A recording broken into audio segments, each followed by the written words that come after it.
Ayudé a mi nieto a pagar su boda en París. Cuando me encontré con mi nuera en el aeropuerto para volar juntas el gran día, me dijo: «Espera en la sala VIP, te busco después del check-in». Nunca regresó. 5 horas abandonada ahí, ya había hecho 3 llamadas que iban a convertir su vida en un infierno. Comenta tu ciudad abajo y suscríbete para mantenerte conectado. Pero déjenme explicarles desde el principio cómo una abuela de 58 años se convirtió en la pesadilla de su propia nuera. Mi nombre es Patricia Hernández, y si me hubieran dicho hace 6 meses que estaría sentada en la sala VIP del Aeropuerto Internacional de Madrid, esperando a una nuera que jamás regresaría, me habría reído. Claro, conociendo a Carmen, tal vez debería haber sospechado algo. Carmen Vega llegó a la vida de mi nieto Diego hace 3 años como una tormenta tropical. Hermosa, intensa y destructiva. Diego quedó prendado desde el primer momento. Yo, siendo la abuela astuta que soy, noté desde el principio que esa chica tenía la sutileza de un martillo cuando se trataba de conseguir lo que quería. «Abuela Patricia», me había dicho Diego apenas 6 meses atrás, con esos ojos brillantes que heredó de su padre. «Carmen y yo queremos casarnos en París, en 1900. Es su sueño desde niña». Por supuesto que era su sueño. Todo lo que Carmen quería se convertía milagrosamente en el sueño de toda su vida. Pero yo adoraba a Diego con locura. Era el único nieto que tenía, el hijo de mi hijo Roberto, que murió en ese accidente de tráfico cuando Diego apenas tenía 8 años. Había criado a ese muchacho como si fuera mi propio hijo. «¿París?», le pregunté, fingiendo sorpresa. «¿Y cómo planean pagar eso?». La cara de Diego se desplomó como un soufflé mal hecho. «Bueno, pensábamos, tal vez». Carmen apareció de la nada, como siempre hacía cuando olía una oportunidad. «Patricia», me dijo con esa sonrisa que nunca llegaba a sus ojos, «sabemos que es mucho pedir, pero Diego me contó lo mucho que lo amas». Ahí estaba otra vez. Cada vez que Carmen quería algo, Diego le había contado lo mucho que yo lo amaba, como si mi amor por mi nieto fuera una cuenta bancaria de la que ella pudiera hacer retiros. «¿Cuánto costaría?», pregunté directamente. Nunca me gustó andarme con rodeos. 50.000 euros, murmuró Diego, sin mirarme a los ojos. Carmen se apresuró a añadir: «Pero sería el regalo de bodas más hermoso del mundo. Una boda en París. Imagínate las fotos, la historia que les contaremos a nuestros hijos». Lo que no me dijo Carmen fue lo que había murmurado semanas antes, cuando pensó que yo no podía oírla desde la cocina. «Tu abuela tiene dinero guardado de la pensión de tu abuelo y esa casa tan grande. Es hora de que lo use para algo útil». Útil. Como si mis ahorros de toda una vida fueran útiles solo cuando le convenían a ella. Pero aquí está la cosa. Yo amaba genuinamente a Diego. Y sí, tenía los 50.000 euros. La pensión de mi esposo Fernando había sido generosa, y la casa que habíamos pagado durante 30 años ahora valía mucho más de lo que jamás imaginamos. «Está bien», les dije finalmente, «pero hay condiciones». Carmen prácticamente ronroneó de satisfacción. «Por supuesto, Patricia, lo que tú digas. Quiero estar involucrada en la planificación. Quiero saber dónde va cada euro. Y quiero ser tratada como la abuela del novio, no como un cajero automático». «Absolutamente», asintió Carmen con entusiasmo falso. «Eres parte de la familia». Qué ingenua fui al creer que esas palabras significaban algo para ella. Durante los siguientes meses, Carmen me fue excluyendo gradualmente de cada decisión. Cuando preguntaba sobre el menú, me decía que ya estaba decidido. Cuando quería ver el vestido, me informaba que era una sorpresa. Cuando pedía detalles sobre la ceremonia, me aseguraba que todo estaba bajo control. Pero la gota que derramó el vaso fue la invitación. Llegó por correo 2 semanas antes de la boda. Una invitación formal, preciosa, con letras doradas y papel fino. Cuando la abrí, casi me da un infarto. El texto decía: «Carmen Vega y Diego Hernández solicitan el honor de su presencia». Y al final, en letras pequeñas: «Ceremonia íntima. Asistencia limitada a familiares directos únicamente». Llamé a Diego inmediatamente. «Cariño, ¿qué significa esto de familiares directos únicamente?». Su voz sonaba incómoda. «Bueno, abuela, Carmen pensó que sería más elegante si solo asistían sus padres y nosotros». «¿Y yo qué soy?», pregunté con una calma peligrosa. «Tú, Bueno, técnicamente eres familia extendida. Familia extendida. La mujer que había pagado su boda de 50.000 euros era familia extendida. Esa noche no pude dormir. Me quedé despierta en la cama, mirando al techo, sintiendo una furia fría instalándose en mi pecho. Carmen había jugado sus cartas perfectamente. Había conseguido el dinero. Había marginalizado a la única persona que podría haber interferido en sus planes. Y ahora tenía a Diego completamente de su lado. Pero tenía un problema. No conocía bien a Patricia Hernández. A la mañana siguiente llamé a Diego otra vez. He cambiado de opinión, le dije. Quiero estar ahí. Pagaré mi propio boleto. Me quedaré en mi propio hotel. Solo quiero ver a mi nieto casarse. Pude escuchar a Carmen murmurando algo en el fondo antes de que Diego respondiera. Claro, abuela. Por supuesto que puedes venir. Y así fue como terminé sentada en esa sala VIP, esperando a una nuera que nunca tuvo intención de regresar por mí. Pero Carmen había subestimado algo crucial. Una mujer que había sobrevivido 58 años, que había criado sola a un nieto después de perder a su hijo, que había construido una vida entera desde cero después de enviudar, no se rendía fácilmente. Y yo tenía un as bajo la manga que ni Carmen ni Diego sabían que existía. La sala VIP del aeropuerto era elegante, con sillones de cuero beige y una vista espectacular de las pistas de aterrizaje. Carmen había insistido en que esperara ahí mientras ella hacía el check-in para nuestros vuelos. Es más cómodo, me había dicho con esa sonrisa ensayada. Te busco en 1 hora. 1 hora se convirtió en 2. 2 se convirtieron en 3. Cuando finalmente acepté que Carmen me había abandonado intencionalmente, sentí algo que no había experimentado en años. Una furia absolutamente helada. No era el tipo de enojo que te hace gritar o llorar. Era el tipo de enojo que te hace muy, muy peligrosa. Saqué mi teléfono y marqué el primer número. Banco Internacional Hernández. Habla Patricia Hernández. Necesito cancelar una transferencia internacional urgentemente. La mujer al otro lado de la línea sonaba profesional pero sorprendida. Señora Hernández, la transferencia por 50.000 euros a la cuenta de Carmen Vega ya fue procesada esta mañana, como usted autorizó. Entiendo. ¿Qué opciones tengo para revertir el pago? Bueno, si puede probar fraude o engaño, podemos iniciar una investigación, pero necesitaría documentación específica. ¿La tendré?, respondí con una calma que me sorprendió. ¿Cuánto tiempo tengo? Para una transferencia internacional de esa magnitud, tenemos un período de gracia de 72 horas si hay evidencia de fraude documentado. Perfecto. Carmen y Diego estarían llegando a París dentro de 6 horas. Su boda era mañana por la tarde. Eso me daba exactamente el tiempo que necesitaba. Colgué y marqué el segundo número. Hotel Ritz París. Habla Patricia Hernández. Tengo una reservación bajo el nombre de Carmen Vega para esta noche y mañana. Sí, señora. Una suite nupcial reservada y pagada por usted. ¿Necesita hacer algún cambio? Sí, quiero cancelar inmediatamente toda reservación pagada con mi tarjeta de crédito. Entiendo. Señora, ¿puedo preguntar el motivo? Cambio de planes familiares, respondí secamente. Después de confirmar la cancelación, respiré profundo. Carmen y Diego llegarían al hotel más elegante de París para descubrir que no tenían dónde quedarse en su noche de bodas. Pero eso era solo el comienzo. Marqué el tercer número. Este era el más importante. «Monsieur Dubois», pregunté en mi mejor francés, agradeciendo las clases que había tomado cuando Fernando y yo soñábamos con visitar París juntos. «Soy Patricia Hernández. Hablamos sobre la organización de la boda de mañana». «Ah, oui, Madame Hernández». La voz del organizador de bodas sonaba alegre. «Todo está preparado perfectamente para la ceremonia de mañana. El chateau, las flores, el catering, todo pagado por usted.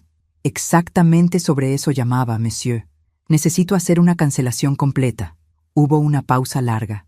«Pardonnez-moi, madame. ¿Una cancelación? ¿Mañana es la boda?» Ha habido un cambio de circunstancias familiares. ¿Cuál es su política de cancelación para eventos pagados con 24 horas de anticipación? Bueno, pude escuchar páginas pasando. Normalmente, para cancelaciones con menos de 48 horas, conservamos el 80% del pago como penalización. Pero usted pagó por adelantado, así que... Conserve el 100%, lo interrumpí. Considérelo una compensación por las molestias. Solo asegúrese de que no haya ceremonia mañana. ¿Está segura, madame? ¿No quiere hablar primero con la novia? Me reí, y hasta a mí me sorprendió lo áspero que sonó. La novia tendrá muchas cosas de las que hablar muy pronto, Monsieur Dubois. Después de colgar, me quedé sentada en ese sillón de cuero, mirando por la ventana cómo los aviones despegaban hacia destinos desconocidos. En algún lugar sobre el Mediterráneo, Carmen probablemente estaba brindando con champán, celebrando lo fácil que había sido deshacerse de la vieja abuela entrometida. Mi teléfono sonó. Era Diego. «Abuela, ¿dónde estás? Carmen dice que no apareciste en la puerta de embarque». «Estoy exactamente donde Carmen me dejó», respondí tranquilamente. «En la sala VIP, esperando». «¿Esperando qué?» «El vuelo ya salió. Esperando que mi nieto me explique por qué su futura esposa me abandonó intencionalmente en el aeropuerto después de que yo pagué 50.000 euros por su boda». Silencio. Un silencio muy largo. Finalmente, Diego tartamudeó. «Abuela, debe haber sido un malentendido». «¿Un malentendido?» Mi voz seguía calmada, pero había acero en ella. «Diego, ¿sabes cuántas veces en los últimos 6 meses Carmen me ha hecho sentir que soy una carga? ¿Cuántas veces me ha tratado como si fuera solo un medio para conseguir lo que quiere? Abuela, por favor, ¿sabías que ella le dijo a sus amigas que era un alivio no tener que lidiar conmigo en París? ¿Que sería más fácil disfrutar la boda sin la vieja metiéndose en todo?» Pude escuchar a Carmen murmurando algo urgente en el fondo. «¿Cómo supiste eso?», preguntó Diego con voz pequeña. «Porque, mi querido nieto, tengo oídos. Y a diferencia de lo que tu novia piensa, no soy una vieja tonta». Carmen había tomado el teléfono. Su voz era aguda, casi histérica. «Patricia, fue un error. Pensé que me habías seguido. El vuelo se retrasó. Podemos volver por ti». «No será necesario», respondí suavemente. «Disfruten París, queridos. Espero que tengan exactamente la boda que merecen». Y colgué. Me recosté en el sillón, sintiendo una satisfacción extraña pero profunda. En 3 llamadas telefónicas había desmantelado completamente la boda de ensueño de Carmen. No tenían hotel, no tenían ceremonia, y pronto descubrirían que el dinero que creían que era suyo había desaparecido. Pero esto era solo el acto de apertura. Carmen había querido jugar conmigo como si fuera una vieja tonta con dinero. Lo que no sabía era que yo había estado jugando ajedrez mientras ella apenas aprendía a jugar damas. Y mi siguiente movimiento iba a ser el jaque mate. Mi teléfono no paró de sonar durante las siguientes 2 horas. Diego llamaba cada 15 minutos, alternando entre súplicas desesperadas y acusaciones de que yo estaba arruinando su vida. Carmen había tomado control del teléfono en al menos 3 ocasiones, gritando cosas que habrían hecho que mi madre se lavara la boca con jabón. Yo simplemente dejaba que sonara. Estaba ocupada en el café del aeropuerto, con mi laptop abierta y una taza de café que se había enfriado hace 1 hora. Tenía trabajo que hacer. Verán, durante esos 6 meses de planificación de boda, mientras Carmen pensaba que yo estaba sentada en casa tejiendo calcetines como una abuela típica, yo había estado muy ocupada investigando a Carmen Vega, y lo que había descubierto era fascinante. Resulta que mi querida nuera tenía algunos secretos muy interesantes. Su nombre completo era Carmen Isabela Vega Ruiz, de 28 años, originaria de Valencia, pero lo que Diego no sabía, y lo que Carmen nunca le había contado, era que esta no era la primera vez que Carmen se casaba por dinero. En 2019 se había casado con Alejandro Morales, un empresario de 45 años, dueño de 3 restaurantes en Barcelona. El matrimonio duró exactamente 8 meses.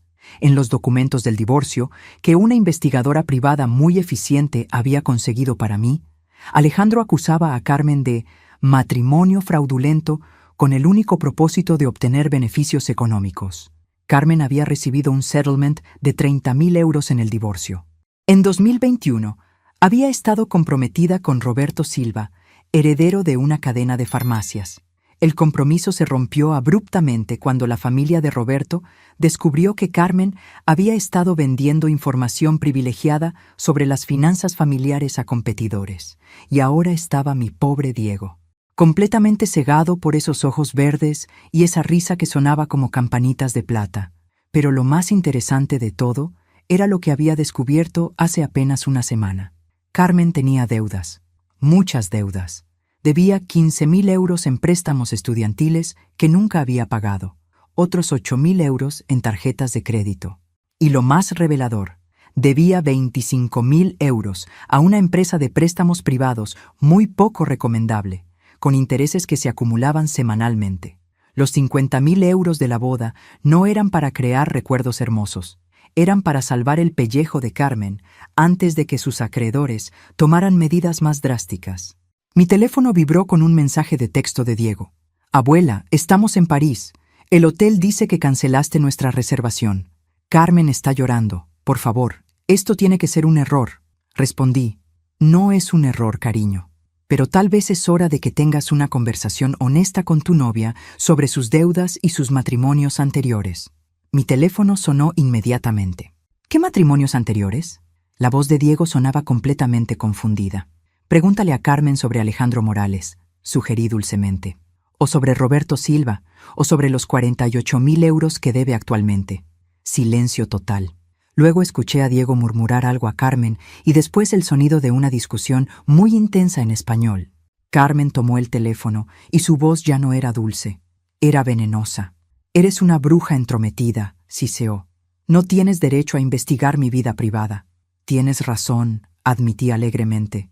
«No tengo derecho, pero tengo dinero, y resulta que el dinero te da muchos derechos que no sabía que tenía. Devuélveme mi dinero». «¿Tu dinero?». Me reí genuinamente. «Carmen, querida, ese nunca fue tu dinero. Era mi dinero, que yo estaba dispuesta a regalar por amor a mi nieto. Pero resulta que tú no amas a mi nieto. Solo amas su conexión conmigo y mi billetera. Eso no es verdad, ¿no? Entonces dime, Carmen, ¿cuándo ibas a contarle a Diego sobre tus deudas? ¿O sobre tu historial de matrimonios por conveniencia? ¿O sobre el hecho de que tus padres, que supuestamente iban a asistir a la boda, en realidad no han hablado contigo en 2 años porque les robaste dinero? El silencio del otro lado de la línea me dijo que había dado en el clavo. «No sabes nada sobre mi familia», murmuró Carmen, pero ya no sonaba segura. «Sé que Rosa Vega, tu madre, cambió las cerraduras de su casa después de que tú vaciaste su cuenta de ahorros. Sé que tu padre, Miguel Ruiz, le dijo a toda la familia que no te ayudarían más porque eres una sanguijuela». Sus palabras, no las mías. Carmen estaba llorando ahora. Pero no eran lágrimas de tristeza.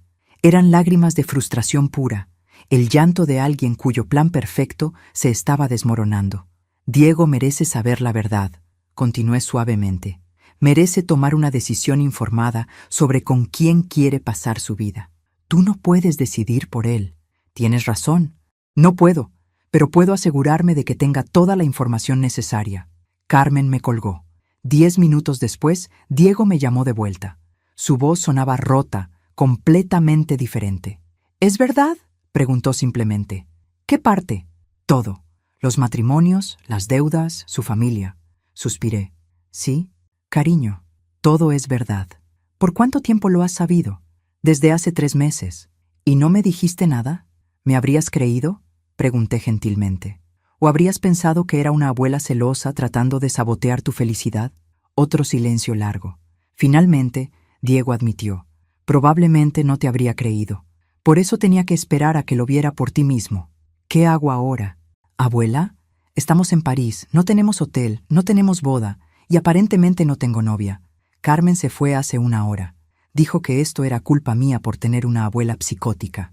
A pesar de todo, me dolió escuchar el dolor en su voz. «Vienes a casa», le dije firmemente. «Cambio tu boleto. Consigo que regreses esta misma noche. Y mañana hablamos de cómo una persona que realmente te ama jamás te habría puesto en esta situación». «¿Todavía me amas, abuela? Después de todo esto?»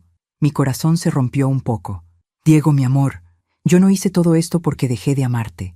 Lo hice exactamente porque te amo demasiado para verte casarte con alguien que solo te ve como un medio para llegar a un fin». Esa noche, Diego tomó el último vuelo de París a Madrid. Yo lo estaba esperando en el aeropuerto con una taza de chocolate caliente y los brazos abiertos. Carmen nunca regresó a España. Según las redes sociales, 1 semana después ya estaba en la Riviera Francesa, coqueteando con un hombre mayor en un yate. Pero la historia de Carmen era solo un capítulo de lo que realmente había comenzado. porque lo que yo había descubierto sobre mí misma durante esas 3 llamadas telefónicas en el aeropuerto era mucho más importante que lo que había descubierto sobre ella. Había descubierto que tenía poder y que sabía usarlo. 3 meses después del fiasco de París, mi vida había cambiado de maneras que nunca habría imaginado. Diego se había mudado de vuelta a mi casa temporalmente, y para ser honesta, me encantaba tenerlo cerca otra vez. Estaba sanando, tanto de la traición de Carmen como de la vergüenza de haber sido tan ciegamente manipulado.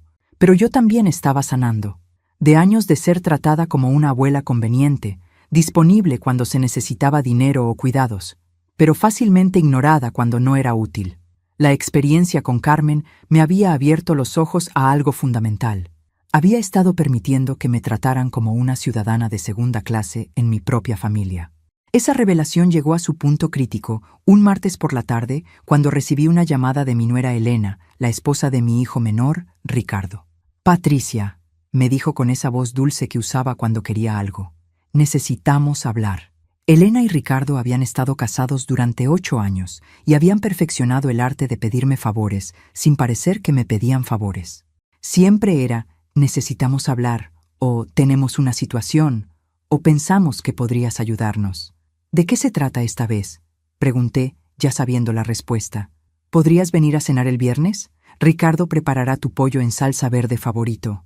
Ahí estaba, la cena familiar aparentemente casual que precedía a la gran petición. En el pasado, habría aceptado inmediatamente, emocionada de que quisieran pasar tiempo conmigo. Ahora, después del asunto Carmen, había desarrollado un radar muy sensible para la manipulación. «¿Qué necesitan?», pregunté directamente. «Nada», protestó Elena con demasiado entusiasmo. «Solo queremos pasar tiempo en familia». «Elena, después de 8 años, creo que nos conocemos lo suficiente para saltarnos la parte donde pretendemos que esto es una invitación social inocente». Hubo una pausa larga. Finalmente, Elena suspiró. «Está bien. Necesitamos ayuda con el enganche para la casa nueva». «Por supuesto que sí». Ricardo y Elena habían estado viviendo en un apartamento de alquiler desde que se casaron, siempre ahorrando para comprar su primera casa.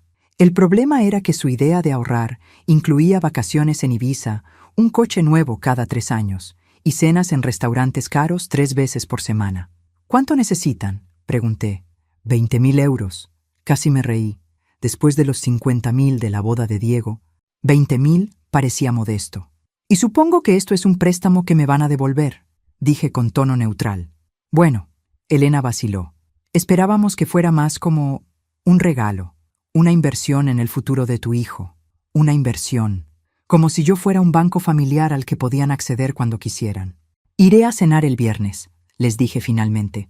«Pero Elena, quiero que sepas que mi respuesta va a depender mucho de cómo me traten durante esa cena». El viernes llegué a la casa de Ricardo y Elena con una botella de vino tinto y una actitud completamente nueva. Durante años había llegado a estas cenas familiares sintiéndome agradecida de ser incluida. Esta vez llegué sabiendo exactamente cuánto costaba mi inclusión. La cena comenzó normalmente. Ricardo había preparado mi pollo favorito, Elena había puesto la mesa con la vajilla elegante, y ambos estaban siendo encantadores.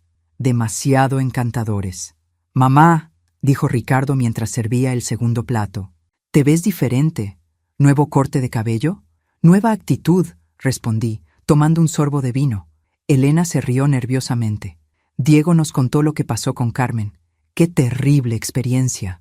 «¿Terrible?». Los miré con curiosidad. «¿Por qué terrible?». «Bueno», Ricardo intercambió una mirada con Elena.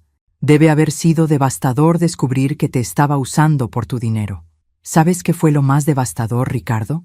Dejé mi tenedor en el plato. No fue descubrir que Carmen me estaba usando. Fue darme cuenta de que había estado permitiendo que me usaran durante años y que había normalizado tanto ese comportamiento que hasta yo misma había empezado a creer que era normal. Elena casi se atragantó con su vino. «¿Qué quieres decir?». «Quiero decir que durante los últimos 10 años, las únicas veces que recibo llamadas de familia es cuando necesitan algo. Dinero, cuidado de niños, ayuda con algún problema. ¿Cuándo fue la última vez que alguien me llamó solo para preguntarme cómo estoy?». El silencio en la mesa era ensordecedor. Mamá, eso no es justo, protestó Ricardo. Nosotros te queremos.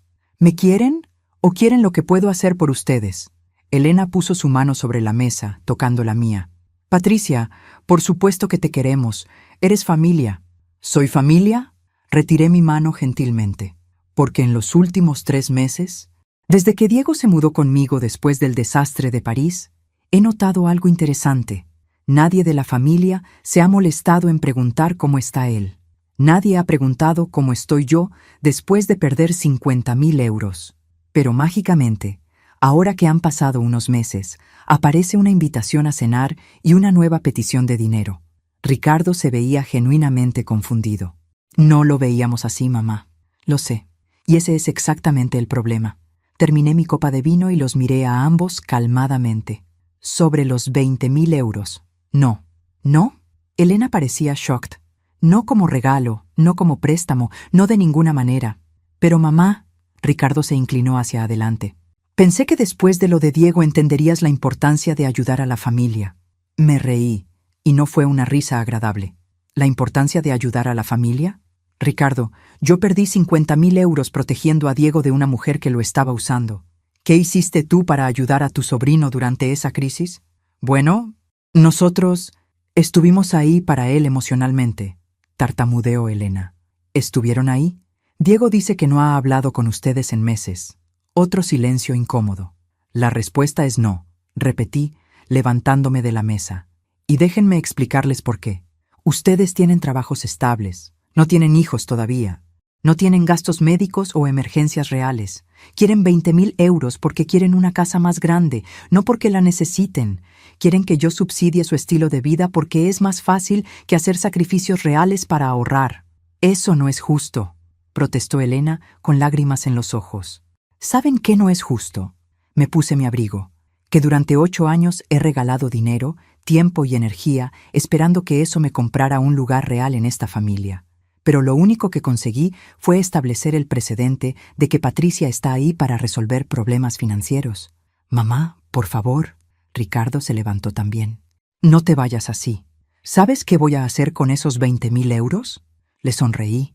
Voy a tomarme unas vacaciones, sola, a un lugar hermoso donde nadie me conozca como la abuela rica, sino simplemente como Patricia. Y me fui. Mientras manejaba de vuelta a casa, me sentía más ligera de lo que me había sentido en años. Diego estaba esperándome con té y galletas, y cuando le conté lo que había pasado, me abrazó fuerte. Estoy orgulloso de ti, abuela, me dijo. Era hora de que todos aprendieran a valorarte por quien eres, no por lo que puedes darles. Esa noche, mientras planeaba mi viaje a Grecia, había decidido que quería ver las islas antes de cumplir 60. Me di cuenta de algo importante. El poder que había descubierto en el aeropuerto no era solo la habilidad de castigar a quienes me lastimaban. Era la habilidad de valorarme a mí misma lo suficiente para decir no. Y resulta que no era una palabra mucho más poderosa de lo que jamás había imaginado. Mi viaje a Grecia duró 3 semanas y fue absolutamente transformador. Por primera vez en décadas, desperté cada mañana preguntándome qué quería hacer yo, no qué necesitaba hacer alguien más. Caminé por las calles empedradas de Mykonos, navegué entre las islas en ferries que olían a sal y diésel, y aprendí que a los 58 años aún podía sorprenderme a mí misma. Lo más sorprendente fue descubrir que no me sentía sola. Durante años, había confundido estar sola con sentirse sola. En Grecia, estando completamente sola, me sentía más acompañada que nunca porque finalmente estaba disfrutando mi propia compañía. Regresé a Madrid bronceada, relajada y con una perspectiva completamente nueva sobre mi vida. Diego me recibió en el aeropuerto con un ramo de flores y una sonrisa que no había visto en su cara desde antes del desastre de Carmen. «Te ves feliz, abuela», me dijo mientras caminábamos hacia el coche. «Me siento feliz», admití, por primera vez en mucho tiempo. Durante el viaje a casa, Diego me puso al día sobre lo que había pasado en mi ausencia. Carmen había intentado contactarlo varias veces desde Francia, alternando entre súplicas desesperadas y amenazas legales vacías. Él había bloqueado su número, pero lo más interesante era que Ricardo y Elena habían llamado 3 veces, cada vez con una versión ligeramente diferente de por qué realmente necesitaban los 20.000 euros. ¿Ah, sí? Pregunté con diversión. ¿Cuáles fueron las nuevas razones? Primero dijeron que era para emergencias médicas futuras, luego que era una inversión educativa. La tercera vez admitieron que simplemente querían una casa más grande para impresionar a los padres de Elena. Me reí. Al menos finalmente fueron honestos. Hay algo más. Diego me miró de reojo mientras manejaba. Tu hermana Luz llamó. Eso me sorprendió. Luz y yo no habíamos hablado en casi un año. Mi hermana menor vivía en Barcelona con su esposo y sus 2 hijas ya adultas, y nuestra relación había sido complicada desde que nuestros padres murieron hace 5 años, 2 años antes que Fernando. ¿Qué quería? Al principio dijo que quería saber cómo estabas después de la situación con Carmen, pero luego empezó a preguntar sobre tu situación financiera. Por supuesto que sí. La noticia de que había perdido 50.000 euros en la boda cancelada de Diego había llegado hasta Barcelona, pero aparentemente había mutado en el camino. Según Luz, había escuchado que yo tenía problemas de dinero y quería ayudar. ¿Ayudar cómo?, pregunté, aunque ya sabía la respuesta. Dijo que podría prestarte dinero si lo necesitabas. También mencionó que su cuñado es abogado y podría ayudarte a recuperar el dinero de Carmen. Luz siempre había sido la hermana exitosa financieramente. Su esposo tenía una constructora próspera, vivían en una casa enorme, y Luz había perfeccionado el arte de la generosidad condescendiente. Cada regalo de Navidad venía con un comentario sobre lo difícil que debía ser vivir con solo la pensión de Fernando. ¿Le dijiste que no tengo problemas de dinero? Se lo dije, pero parecía escéptica. Dijo que nadie pierde 50.000 euros a menos que esté desesperado. Esa noche, llamé a Luz. ¡Patricia! Su voz era una mezcla de alivio y curiosidad mal disimulada. ¿Cómo estás, hermana? ¿He estado tan preocupada? Estoy perfecta, Luz. Acabo de regresar de unas vacaciones maravillosas en Grecia. Hubo una pausa. ¿Vacaciones? Pero, ¿no habías perdido mucho dinero en esa boda? Perdí 50.000 euros, confirmé alegremente. Fue la mejor inversión que he hecho en años. No entiendo.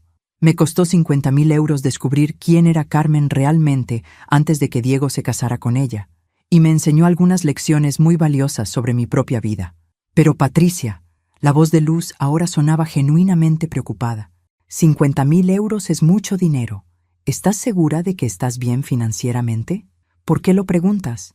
Bueno, Carlos y yo hemos estado hablando y si necesitas ayuda... ¿Qué tipo de ayuda? Luz suspiró. Patricia, sabemos que Fernando no dejó tanto como la gente pensaba, y vivir sola en esa casa tan grande debe ser caro. Si estás teniendo dificultades, podríamos ayudarte con los gastos mensuales. Ahí estaba. Mi hermana había decidido que yo era una viuda pobre que había perdido los ahorros de toda su vida en un esquema fraudulento, y ahora necesitaba rescate. Luz, dije calmadamente, ¿cuánto crees que vale mi casa? ¿Tu casa? No sé. ¿200.000 euros? 450.000 euros. La tasaron el mes pasado. Silencio. ¿Y cuánto crees que era la pensión de Fernando? Bueno, tal vez 1.000 euros al mes. 2.500 euros al mes, más los ahorros que invertimos sabiamente durante 30 años. Más silencio. Luz, querida, continué suavemente, no soy una viuda pobre que necesita rescate. Soy una mujer de 58 años con suficiente dinero para mantener mi independencia y tomar decisiones sobre cómo gastarlo, incluidas decisiones aparentemente locas, como perder 50.000 euros para proteger a mi nieto. Yo no sabía, lo sé, y esa es exactamente la actitud que estoy tratando de cambiar. Durante años, todo el mundo ha asumido que soy frágil, necesitada o fácilmente manipulable porque soy viuda y abuela.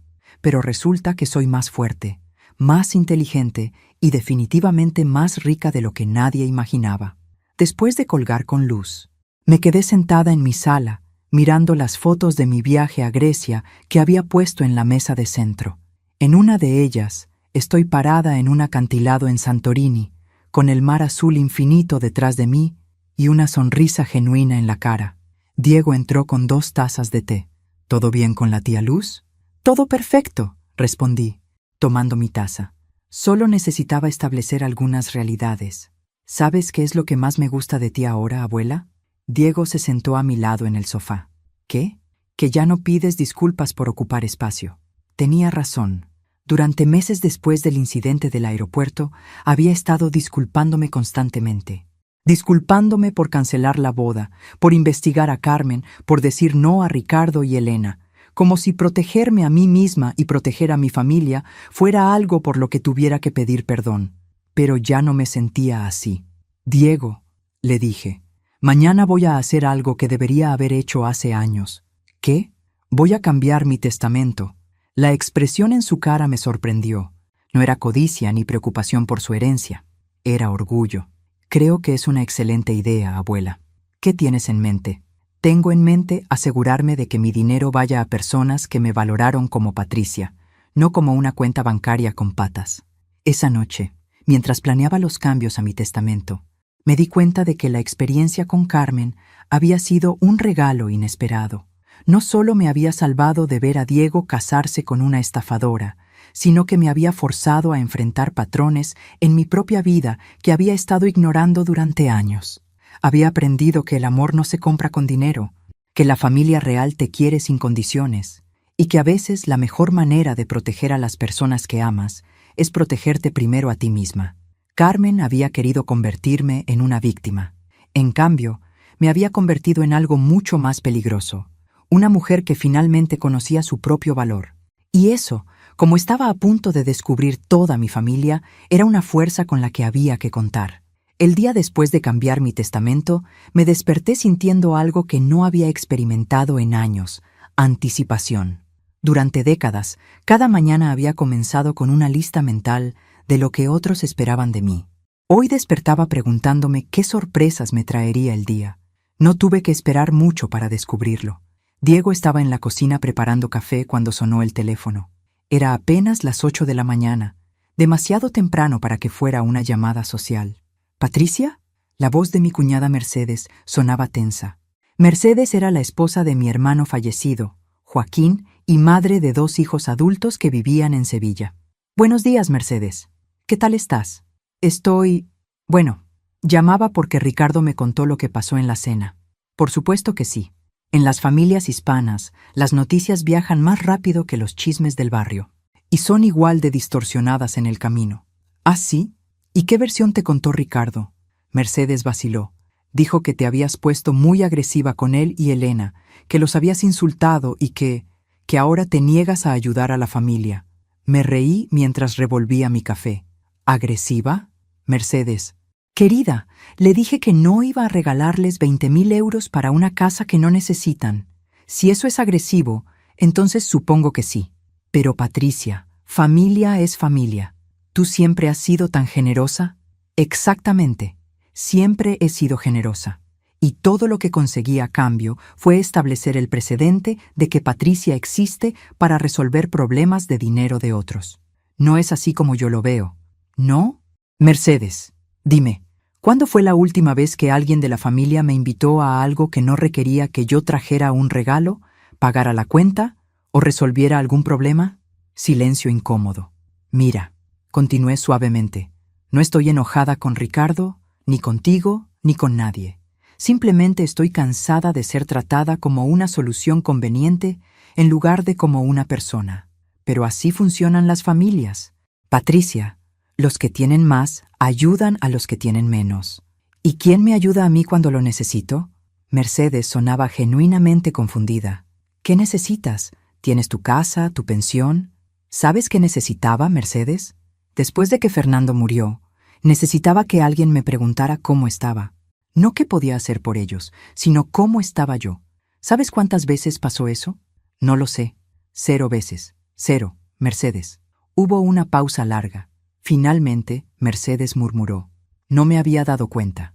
Lo sé, y ese es exactamente el problema. Después de colgar, Diego se sentó conmigo a la mesa del desayuno. ¿Te sientes mal por ser tan directa? ¿Debería? No, respondió inmediatamente. Pero sé que esto debe ser difícil para ti. Tenía razón. Durante 58 años había sido entrenada para ser agradable, complaciente, disponible.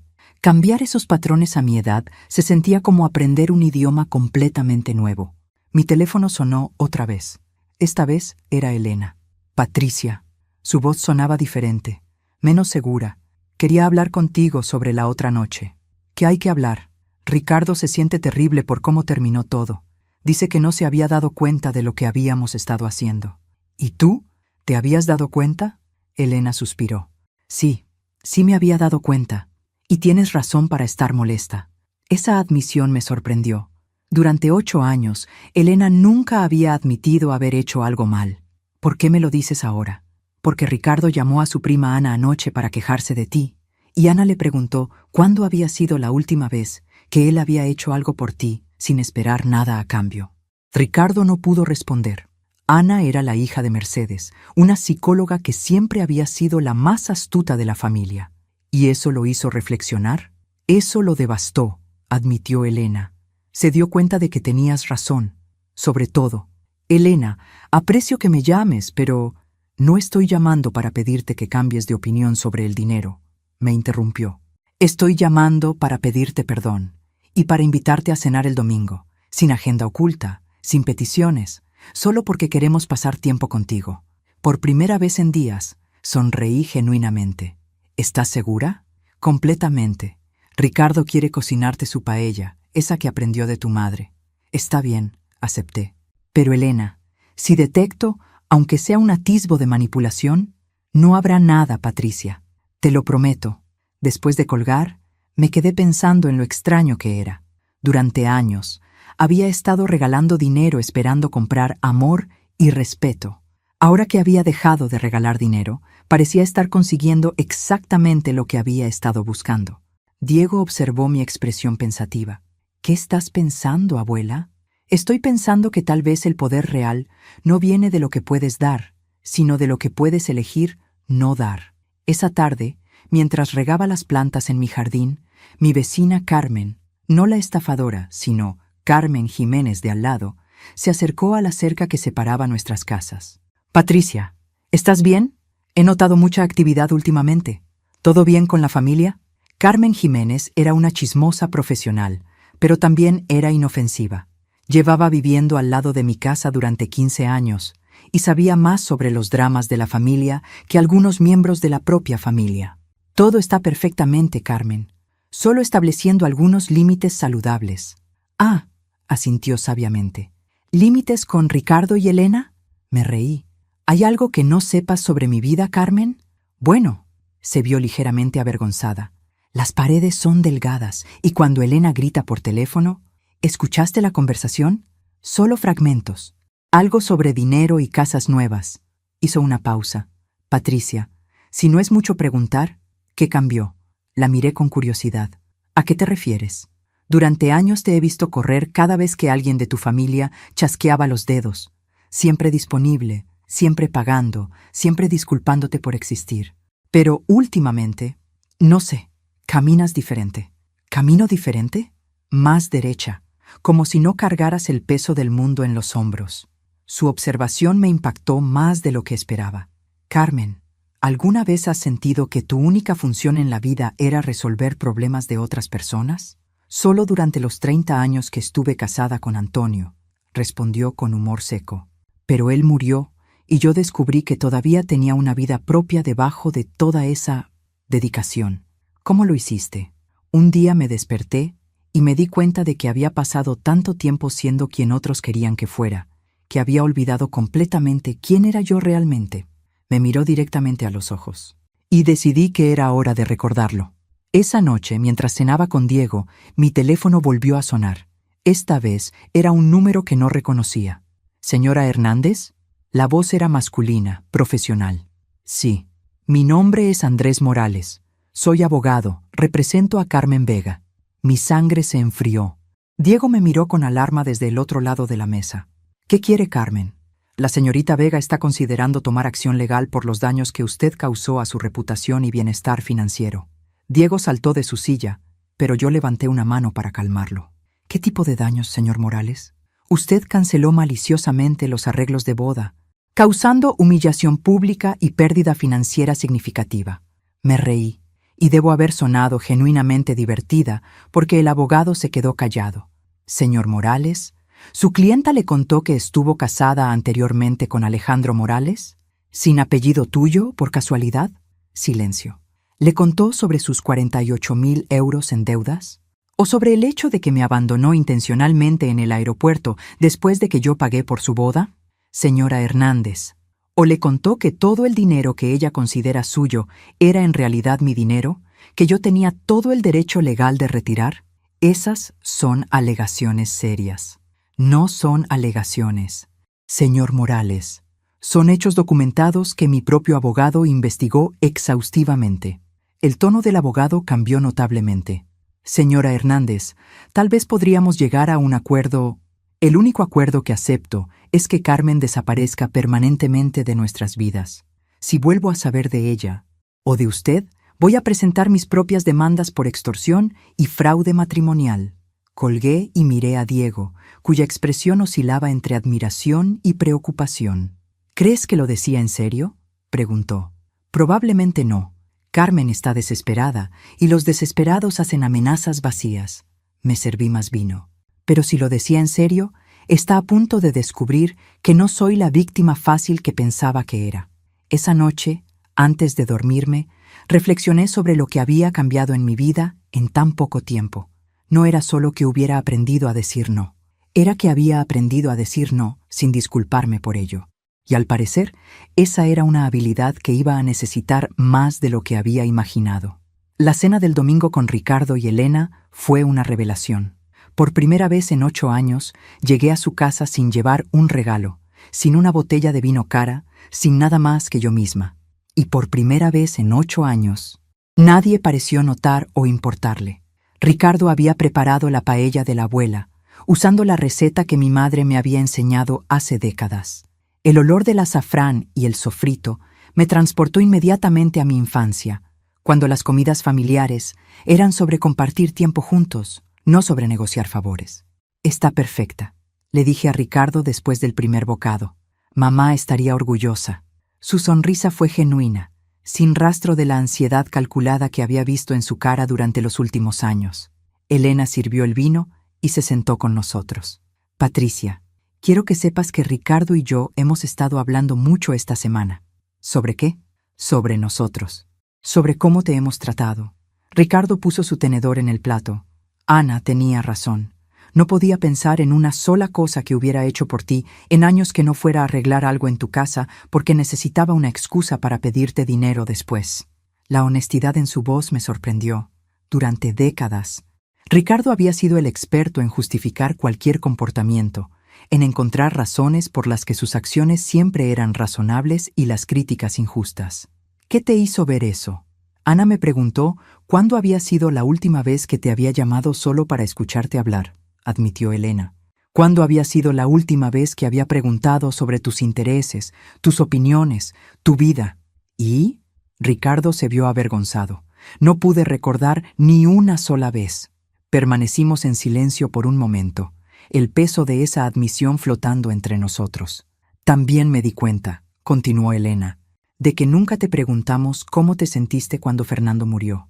Aparecimos en el funeral, permanecimos 1 hora y después asumimos que estabas bien porque seguías funcionando. No estaba bien, admití suavemente. Estaba completamente perdida. Fernando y yo habíamos estado casados 30 años. De repente tenía que aprender a vivir como una persona, no como la mitad de una pareja. ¿Por qué nunca dijiste nada?, preguntó Ricardo. ¿Cuándo? ¿Entre tus peticiones de préstamos y las quejas de Elena sobre lo caro que era todo? Mi comentario no fue cruel, pero fue directo. Ambos se veían genuinamente sorprendidos. ¿Realmente éramos tan insensibles?, murmuró Elena. No eran maliciosos, les aseguré. Solo estaban tan enfocados en sus propios problemas que se olvidaron de que yo también podía tener algunos. El resto de la cena transcurrió de manera extraña, pero agradable. Por primera vez en años, hablamos sobre libros que habíamos leído, lugares que queríamos visitar, opiniones sobre las noticias, conversación real, no transacciones disfrazadas de charla familiar. Cuando me estaba yendo, Ricardo me abrazó más fuerte de lo usual. Mamá, sé que tardé demasiado en darme cuenta, pero quiero que sepas que te amo por quien eres, no por lo que puedes hacer por nosotros. Me alegra escuchar eso, respondí. Y lo decía en serio. El martes siguiente, recibí una llamada inesperada de mi prima Esperanza, que vivía en Barcelona. Esperanza y yo habíamos sido cercanas cuando éramos niñas, pero la vida nos había llevado por caminos diferentes. Patricia, su voz sonaba emocionada, tienes que contarme todo sobre este escándalo de Carmen. ¿Cómo te enteraste? Luz me llamó. Aparentemente, toda la familia está hablando de cómo te convertiste en una detective privada y destrozaste una boda. Me reí. No me convertí en detective privada. Solo contraté una. Aún mejor. Cuéntame todo. Durante la siguiente hora, le conté a Esperanza la historia completa. Ella escuchó con fascinación creciente, interrumpiendo ocasionalmente para hacer preguntas o para reírse ante las partes más dramáticas. Patricia, dijo finalmente, no puedo creer que seas la misma mujer que conocí hace 5 años. ¿Qué quieres decir? La última vez que te vi, en la boda de mi hija, parecías, no sé, como si estuvieras pidiendo disculpas por existir. Apenas hablabas, siempre estabas ofreciendo ayuda con algo, tratando de hacerte útil. Recordaba esa boda. Había pasado la mayor parte del tiempo en la cocina, ayudando a servir la comida, mientras otros se divertían bailando. Nunca pensé que fuera así. Ay, prima, eras como un fantasma, presente pero no realmente ahí.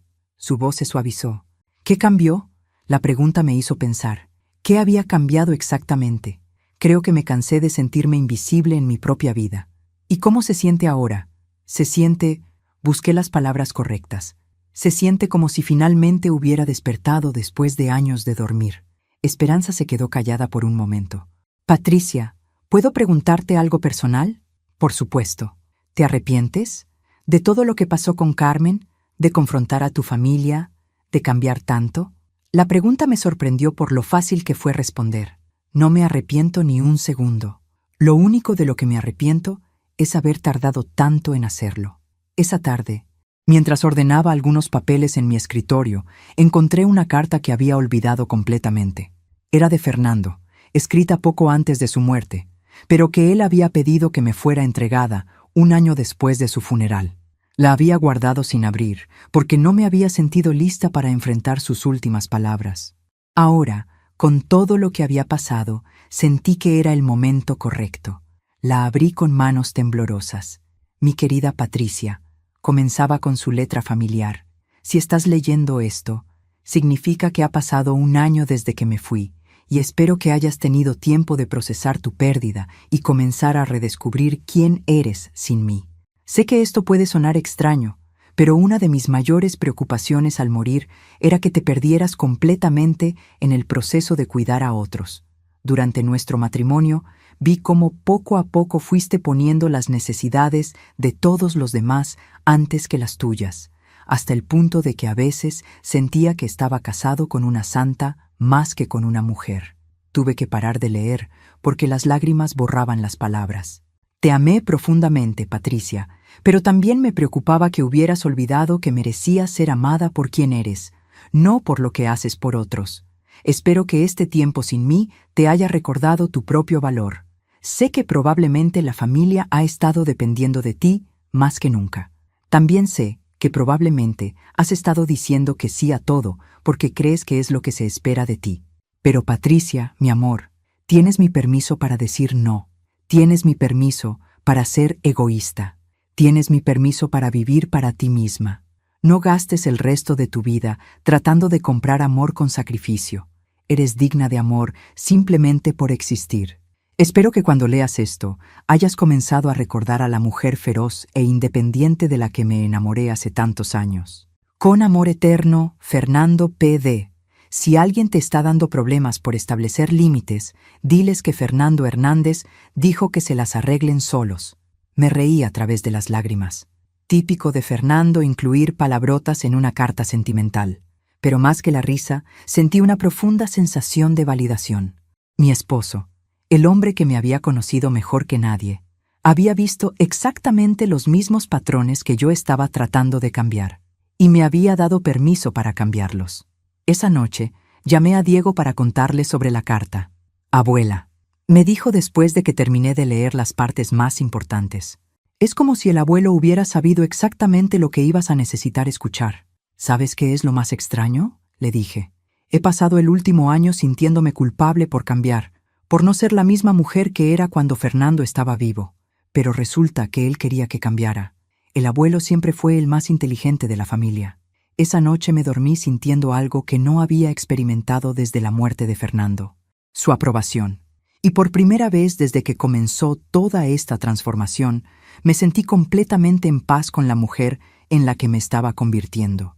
Pero la paz, como descubriría pronto, era solo la calma antes de la tormenta más grande que enfrentaría.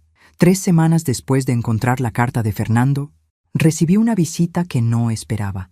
Era un sábado por la mañana, y estaba en el jardín podando las rosas cuando escuché que alguien tocaba la puerta principal. Diego estaba en el trabajo. Había encontrado un empleo en una empresa de marketing digital y estaba reconstruyendo tanto su carrera como su confianza en sí mismo. Así que fui a abrir la puerta yo sola. Del otro lado estaba Carmen. No mi vecina Carmen Jiménez, sino Carmen Vega, la exprometida de Diego. Se veía diferente, más delgada, con el cabello más corto y vestida de manera más conservadora de lo que recordaba. Pero esos ojos verdes seguían siendo los mismos. «Hola, Patricia», dijo suavemente. Mi primera reacción fue cerrar la puerta, pero algo en su expresión me detuvo. No era la arrogancia calculada que recordaba. Parecía derrotada. «¿Qué haces aquí, Carmen? Necesito hablar contigo. Solo 5 minutos, te lo prometo». Todas las alarmas en mi cabeza gritaban que no la dejara entrar. Pero había algo en su postura, en la manera en que sostenía sus manos, que me dio curiosidad. 5 minutos, le dije, manteniéndome en el umbral. «Habla». Carmen tomó una respiración profunda. «Vine a pedirte perdón». «¿Perdón?» No pude evitar que mi voz sonara escéptica. «Por todo, por usarte, por usar a Diego, por abandonarte en el aeropuerto». Sus ojos se llenaron de lágrimas. «Pero especialmente por hacerte sentir como si fueras solo un medio para conseguir lo que yo quería». La miré cuidadosamente. Carmen había sido una actriz consumada durante los meses que la conocí. Esta podía ser solo otra actuación. «¿Por qué ahora, Carmen? ¿Qué cambió?» «Mi vida se desmoronó completamente después de París», admitió. «Los prestamistas privados vinieron a buscarme. Perdí mi apartamento. Tuve que mudarme de vuelta con mis padres, que básicamente me dijeron que era la decepción más grande de sus vidas». Interesante. Mis investigaciones habían mostrado que sus padres la habían desconocido hace años. «¿Tus padres?», pregunté con tono neutral. Carmen se vio avergonzada. «Está bien, no con mis padres. Me quedé con una amiga. Pero Patricia, por primera vez en mi vida, tuve que enfrentar las consecuencias reales de mis acciones». «¿Y qué consecuencias fueron esas?» Me di cuenta de que había lastimado a las únicas 2 personas que genuinamente se preocupaban por mí. «¿Diego y yo?» «No», Carmen negó con la cabeza. «Diego se preocupaba por la idea que tenía de mí, no por quien realmente soy. Pero tú realmente trataste de conocerme. Realmente trataste de incluirme en la familia. Eso me sorprendió». «¿Cómo puedes decir eso? Te investigué, destrocé tu boda, cancelé todo, porque me diste 6 meses de oportunidades para ser honesta contigo antes de hacer cualquiera de esas cosas», respondió Carmen simplemente. «Cada vez que me excluiste de la planificación, tú trataste de incluirte. Cada vez que fui grosera contigo, tú respondiste con paciencia. Incluso cuando claramente no te gustaba, seguiste tratando de construir una relación conmigo». Esto no era lo que había esperado escuchar de Carmen. «¿A dónde quieres llegar?» «Quiero llegar a que fuiste una mejor persona conmigo de lo que yo merecía, y que me enseñaste algo sobre mí misma que no quería ver». «¿Qué te enseñé?» Carmen se limpió los ojos. «Me enseñaste la diferencia entre alguien que trata de comprarte y alguien que trata de quererte». A pesar de mi escepticismo, esas palabras me tocaron. «Carmen, ¿qué quieres realmente de mí?» «Nada», respondió inmediatamente. «No quiero dinero. No quiero que intercedas con Diego. No quiero nada excepto que sepas que entiendo lo que hice mal y que lo siento». La miré por un largo momento. «¿Estás en terapia?» Carmen sonrió tristemente. «¿Tan obvio es?» «Un poco. Mi terapeuta dice que tengo que hacer las paces con las personas que lastimé si quiero seguir adelante realmente». «¿Y estás siguiendo adelante?» «Estoy tratando. Conseguí un trabajo en una oficina contable en Valencia. No es glamoroso, pero es honesto». Hizo una pausa. «Patricia, Sé que probablemente nunca me perdonarás completamente, y no espero que lo hagas. Pero necesitaba que supieras que finalmente entiendo el daño que causé. Permanecimos paradas en la entrada por un momento. Dos mujeres que habían sido enemigas, ahora simplemente tratando de entenderse. Carmen, dije finalmente, aprecio que hayas venido, y aprecio tu disculpa. Pero vas a tener que vivir con las consecuencias de tus acciones, igual que yo he tenido que vivir con las mías. Carmen asintió. Lo entiendo. Sin embargo, agregué, sorprendiéndome a mí misma, espero que encuentres la felicidad que estabas buscando. Solo espero que la próxima vez la busques de manera honesta. Los ojos de Carmen se llenaron de lágrimas otra vez. Gracias, Patricia. Eso significa más para mí de lo que puedes imaginar. Después de que se fue, me quedé parada en la entrada por varios minutos, procesando lo que había pasado. Una parte de mí seguía escéptica. Carmen había sido tan manipuladora que era difícil creer que cualquier cosa que dijera fuera completamente genuina, pero otra parte de mí reconocía algo en su disculpa que sonaba auténtico. El reconocimiento de comportamientos específicos, la falta de excusas, la ausencia de peticiones. Cuando Diego llegó a casa esa noche, le conté sobre la visita. «¿Cómo te sientes al respecto?», me preguntó. Confundida, admití. Una parte de mí quiere creer que realmente cambió. Otra parte piensa que esto es solo otra manipulación más sofisticada. ¿Importa? La pregunta me sorprendió. ¿Qué quieres decir? ¿Importa si realmente cambió o no? Tú ya seguiste adelante. Tu vida está mejor ahora de lo que estaba cuando ella era parte de ella. Su motivación para disculparse no cambia eso. Diego tenía razón. La visita de Carmen no había cambiado nada fundamental sobre mi situación. No me había pedido nada. No había amenazado nada. No había prometido nada. ¿Sabes qué es lo más extraño?, le dije a Diego. Durante todo el tiempo que la conocí, siempre sentí que tenía que demostrar mi valor para ella. Hoy, por primera vez, sentí como si ella estuviera tratando de demostrar su valor para mí. ¿Y cómo se sintió eso? Se sintió poderoso.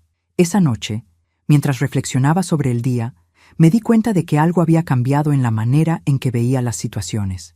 Antes, la visita de Carmen me habría llenado de ansiedad, dudas sobre mí misma, preguntas sobre si había sido demasiado dura o demasiado suave.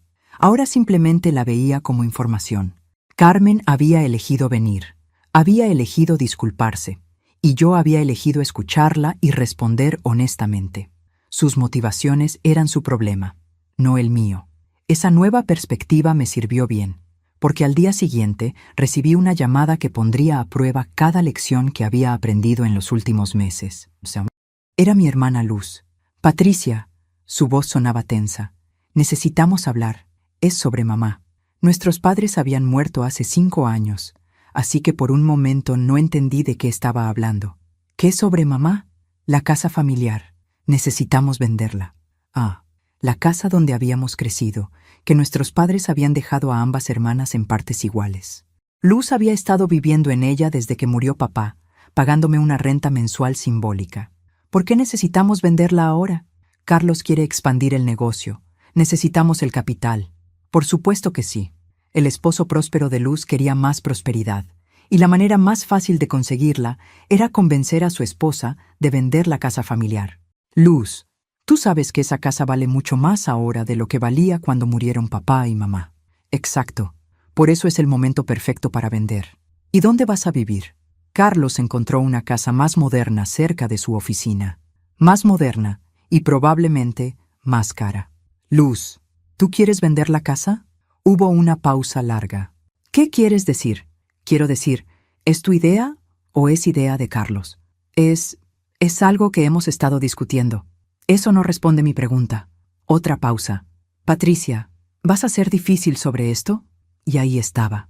La expectativa automática de que yo accedería a lo que fuera mejor para Luz, sin considerar mis propios sentimientos o intereses. «Voy a ser cuidadosa sobre esto», respondí. «Es la casa donde crecimos, Luz. Tiene valor sentimental, además del económico. Pero tú no vives aquí. ¿Para qué la quieres? Tal vez no la quiera, o tal vez sí, pero no voy a tomar una decisión apresurada solo porque Carlos necesita capital para su negocio. Patricia, por favor, solo es una casa. Si solo es una casa, entonces pueden esperar mientras yo decido qué hacer con mi mitad. Luz suspiró con exasperación. ¿Cuánto tiempo necesitas? Todo el tiempo que necesite.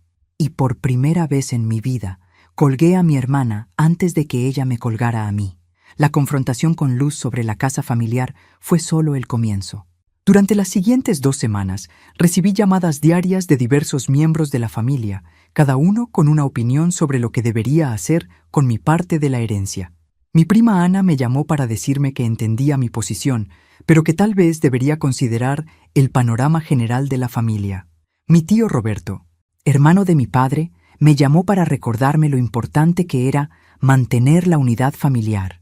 Incluso Mercedes, mi cuñada, se sintió obligada a opinar que las casas son solo cosas materiales. Era fascinante ver cómo mi negativa a tomar una decisión inmediata había activado toda la red familiar. Como si mi simple acto de pensar cuidadosamente una decisión importante fuera una amenaza para el orden establecido. Lo más revelador fue la llamada de Carlos, el esposo de Luz. Patricia. Su voz tenía esa autoridad falsa que los hombres usan cuando esperan que las mujeres obedezcan automáticamente. Luz está muy preocupada por esta situación. ¿Qué situación, Carlos? Tu resistencia a vender la casa. No estoy resistiendo nada. Estoy considerando mis opciones. ¿Qué opciones? Es una decisión simple. La vendemos, dividimos el dinero, seguimos adelante. Es simple para ti porque no es tu casa familiar. Patricia. Su tono se volvió condescendiente. Sé que las mujeres tienden a ser sentimentales sobre estas cosas, pero tienes que ser práctica. Ahí estaba. Las mujeres tienden a ser sentimentales, como si mis sentimientos sobre la casa donde crecí fueran solo emociones irracionales que estaban interfiriendo con los planes de negocio de los hombres importantes. Carlos, le dije con voz muy calmada, ¿sabes cuál es el valor actual de mercado de esa casa? Luz dice que alrededor de 300.000 euros, 420.000 euros. La tasaron la semana pasada. Silencio. ¿Y sabes cuál era el valor cuando murieron mis padres? No, 180.000 euros. Ha más que duplicado su valor en 5 años. Y el barrio sigue gentrificándose. Bueno, entonces ¿es aún mejor momento para vender? ¿O es el mejor momento para conservarla como inversión? Patricia, no podemos esperar para siempre. ¿Quién es nosotros, Carlos? Porque hasta donde yo sé, tú no eres propietario de ninguna parte de esa casa. Después de esa llamada, Luz me llamó llorando. Patricia, ¿por qué estás siendo tan cruel con Carlos? Él solo está tratando de ayudar. ¿Ayudar a quién, Luz? ¿A ti o a su negocio? Es lo mismo. Somos una familia. ¿Ah, sí? ¿Y cuando me preguntaron si yo quería ayudar a financiar la expansión del negocio de Carlos? Eso es diferente. ¿Cómo es diferente? Luz se quedó callada, probablemente dándose cuenta de que había admitido exactamente lo que yo sospechaba, que la venta de la casa familiar era esencialmente un préstamo forzado para el negocio de su esposo. Luz, le dije suavemente, ¿tú realmente quieres vender la casa donde crecimos? Es complicado, Patricia. No es complicado. Es una pregunta simple. ¿Sí o no? Carlos dice que es lo inteligente. No me importa lo que dice Carlos. ¿Tú qué quieres? Luz empezó a llorar. No lo sé. Durante tanto tiempo he hecho lo que Carlos piensa que es mejor que ya no sé qué quiero yo. Esa confesión me rompió el corazón. Mi hermana, que siempre había parecido tan segura de sí misma, tan exitosa, estaba admitiendo que había perdido su propia voz en su matrimonio. Luz, ¿qué pasaría si le dijeras a Carlos que quieres esperar 1 año antes de tomar una decisión? Se enojaría mucho. ¿Y después qué? ¿Qué quieres decir?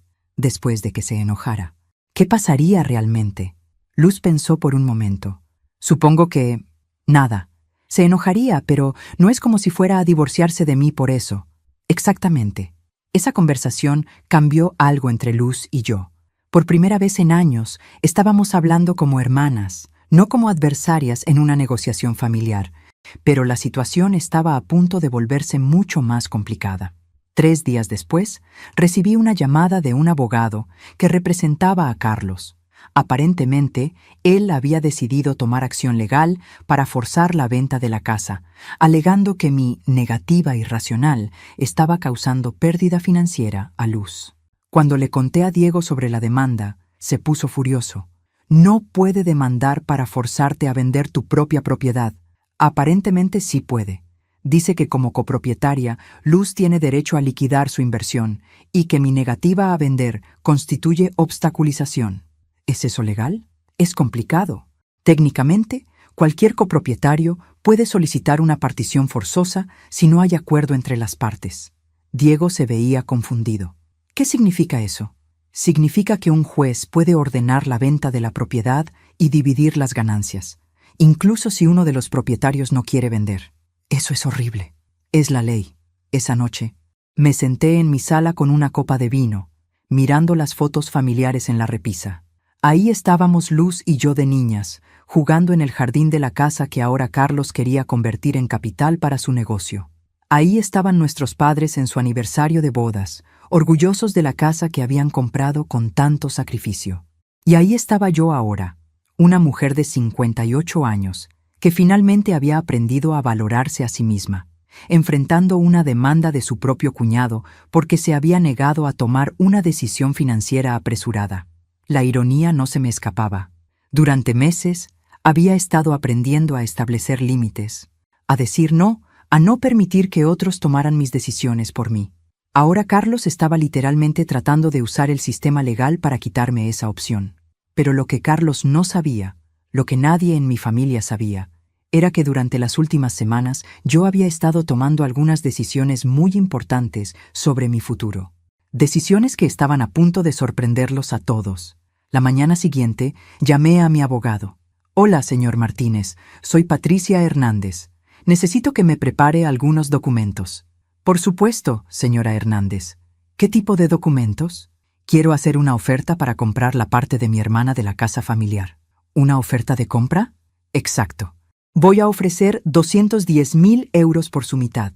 Es exactamente la mitad del valor de tasación actual». Hubo una pausa. «Señora Hernández, ¿está segura de que quiere hacer esa inversión?» Sonreí, mirando por la ventana hacia mi jardín donde Diego estaba podando las rosas. «Señor Martínez, estoy completamente segura. Es hora de que mi familia aprenda que Patricia Hernández ya no está disponible para ser manipulada, intimidada o forzada a hacer nada. ¿Y si rechazan la oferta?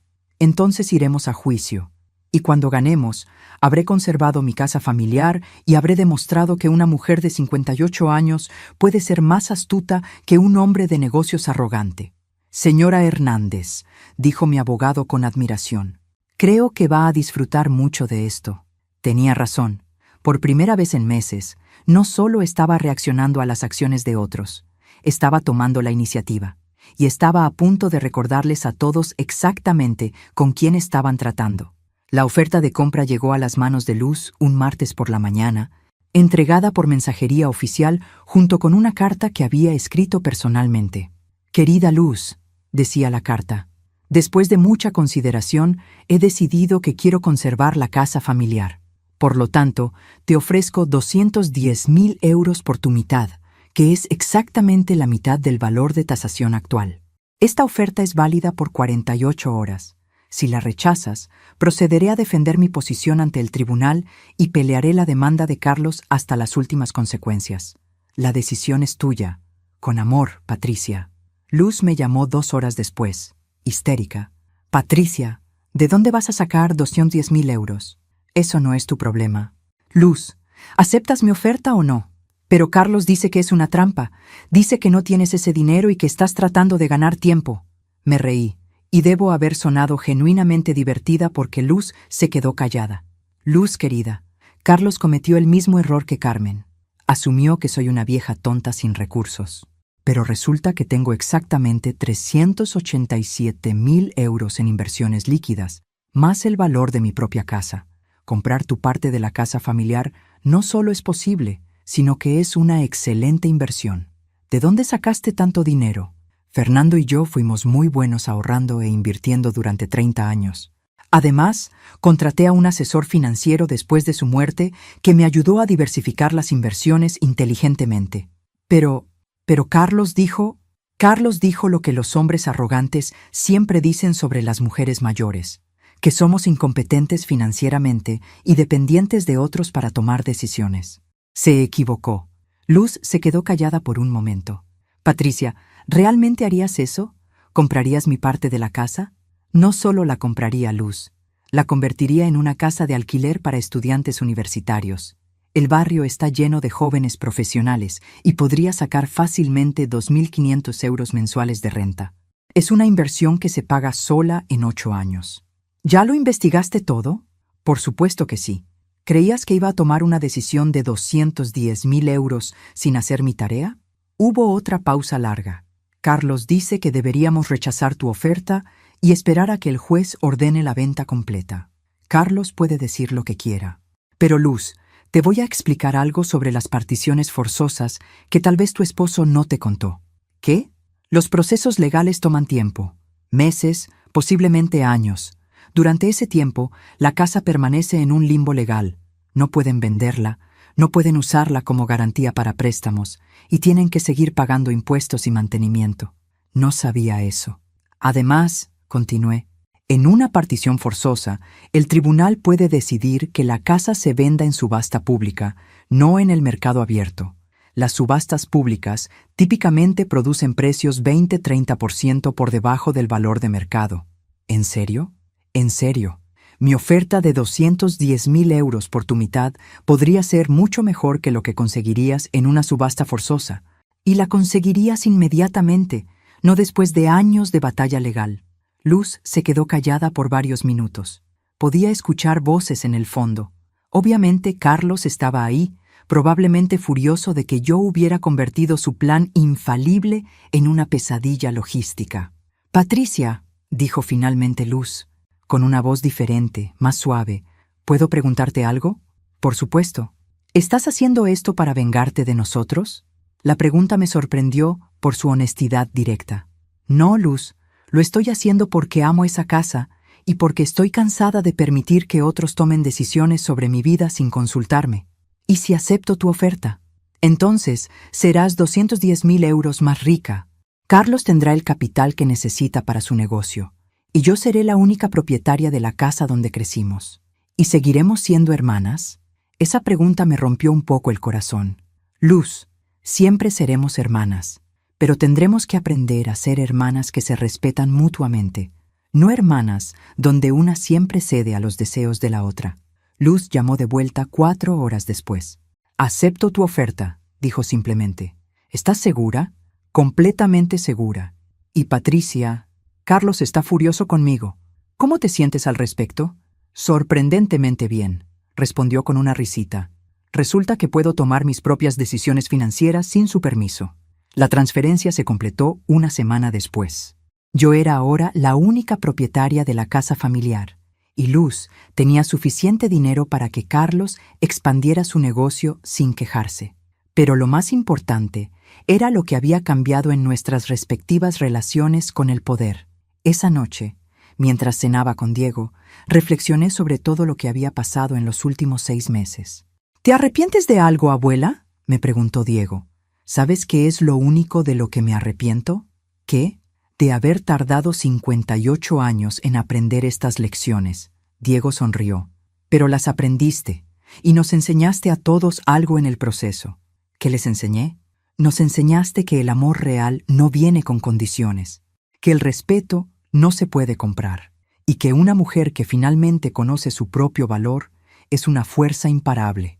2 meses después, la casa familiar estaba completamente renovada y alquilada a 3 estudiantes de posgrado encantadores que me pagaban puntualmente cada mes y cuidaban la propiedad como si fuera suya. Carmen había encontrado estabilidad en Valencia y ocasionalmente enviaba postales con actualizaciones sobre su progreso en terapia. Ricardo y Elena me visitaban regularmente, no para pedir favores, sino para pasar tiempo real conmigo. Luz había comenzado a tomar clases de pintura, algo que siempre había querido hacer, pero que Carlos había considerado pérdida de tiempo. Y nuestras conversaciones telefónicas ahora incluían sus sueños, no solo sus obligaciones. Y Diego había comenzado a salir con una mujer maravillosa llamada Isabel, que me invitó a cenar la primera vez que nos conocimos, no porque necesitara mi aprobación, sino porque genuinamente quería conocerme. En cuanto a mí, había comenzado a tomar clases de tango. A los 58 años, había decidido que era hora de aprender a bailar para mí misma, no para complacer a nadie más.